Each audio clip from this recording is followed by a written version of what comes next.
Hi, and welcome to the Effective Teaching Podcast. I'm your host, Dan, and we are going to be talking about being an effective teacher.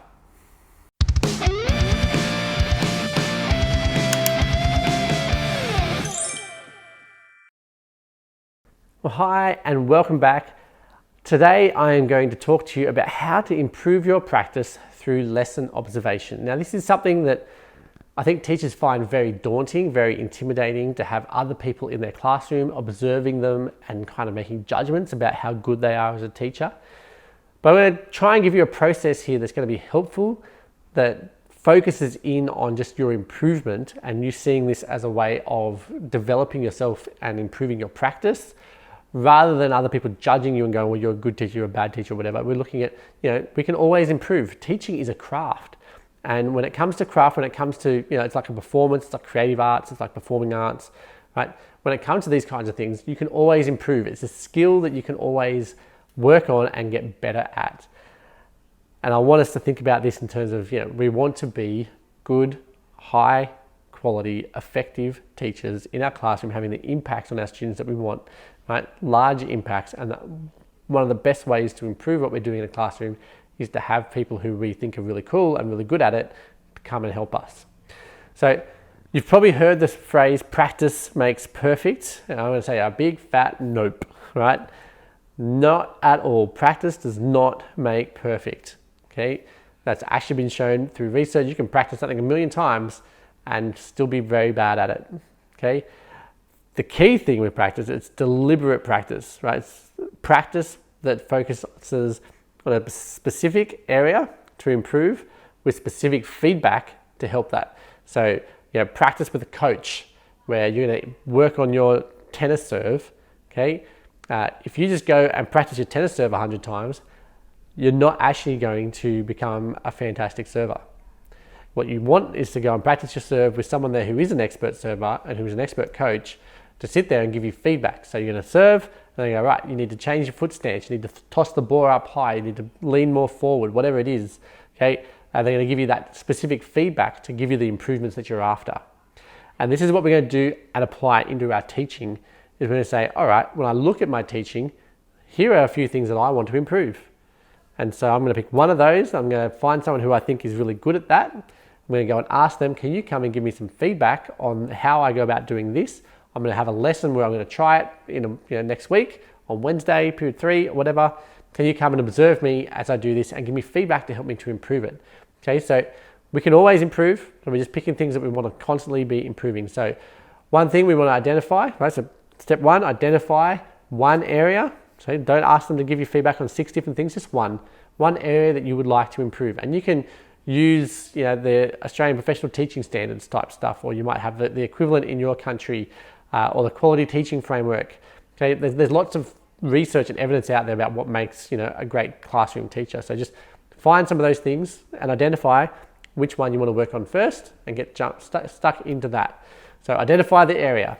Number 2, have another teacher who you think does this really well come and observe you, okay, and provide feedback with suggestions on what to do to improve. So if you go back to like my I think I gave you 3 steps or something to effective and efficient feedback. And so that was identifying one thing to improve and then giving the feedback of what to do to improve it. So this person who's observing you, they've got one thing they're focusing on and you want them to tell you what you need to do to improve that. How do you go about, so maybe it's a book you need to read. Maybe he's going to say, oh, come and watch me do it in my class. And you'll see how I do it and you can then adapt that. And then he can walk you through his process. Maybe he has a structure to how he does it.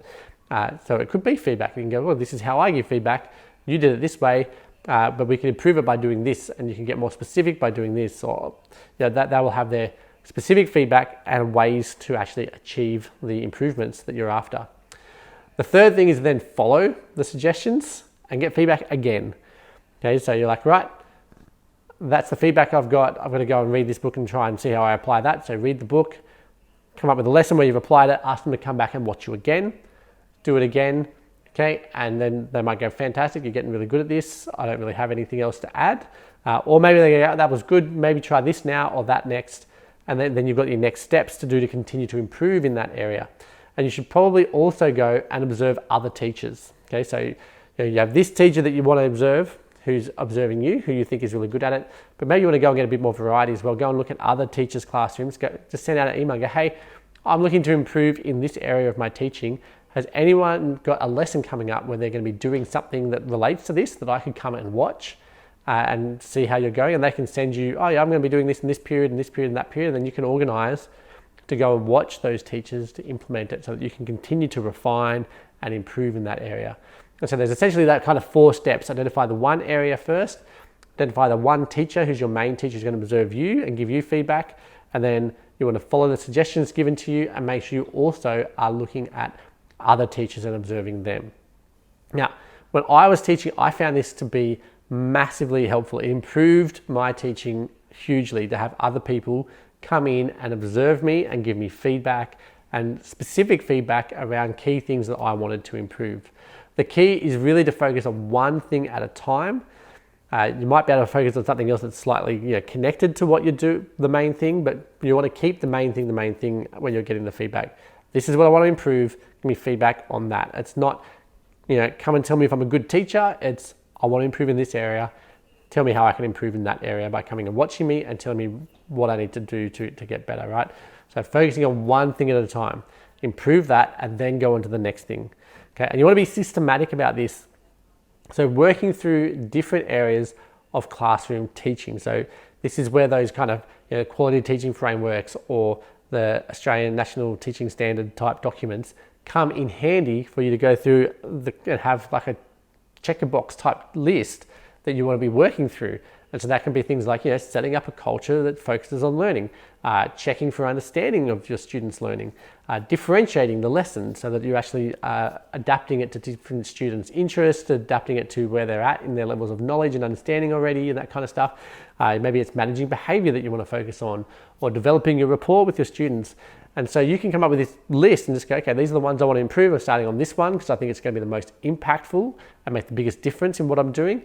And then I'm going to go to this one and that one. And so you just cycle through, find different teachers who you think are experts in these particular areas and get their feedback. And it will constantly improve you as a teacher to make you a really effective and impactful teacher in your classroom. Well, I hope that was helpful. I hope that was encouraging and showed you a way to get, actually have other teachers into your classroom. Don't see it as judgment. See it as a chance to improve, which we all need to do all the time. Be constantly improving. In fact, there's a saying that if you stop improving, you're going backwards. Okay? It's a phrase that's used a lot, particularly in business. The minute that you stop trying to get better, you start going backwards because other people just soar past you, right? And so if you stop trying to get better as a teacher and you think, oh, I'm good, I'm comfortable, okay, that's when actually you're going to stagnate because things are going to change around you, right? Then we're going to release AI, okay? For some people at some point when they were teaching, someone released Google, right? Imagine that, when you were working, constantly teaching from textbooks or books in the library and going to the library and suddenly there's the internet and then suddenly there's Google so you can find things on the internet. And imagine how that impacted. People are just going to Google things and copy and paste it, and that's going to be a problem for us with our assignments. Let's make them all handwrite it. Okay, and now here we are. AI's out. They're going to write the assignments for them. They're going to copy and paste it. We're going to make them handwrite it, right? But all these changes have come, and if we're not constantly improving what we're doing, then we are going to start to go backwards because society moves on around us. So let's continue to improve. Let's continue to get feedback. Let's make open classrooms is a fantastic policy. But when you're looking to improve, go and check out what other people are doing in their lessons. Let's constantly increase our impact and become effective teachers. If you got stuff out of this, make sure you subscribe. Come to TeachersPD.net, top right-hand corner, hit the subscribe button. Give me your email address. I'll send you emails and just let you know when new videos are out, and I'll give you other tips and tricks not tips and tricks, but strategies and tactics to help you to improve and become a more effective teacher in the classroom.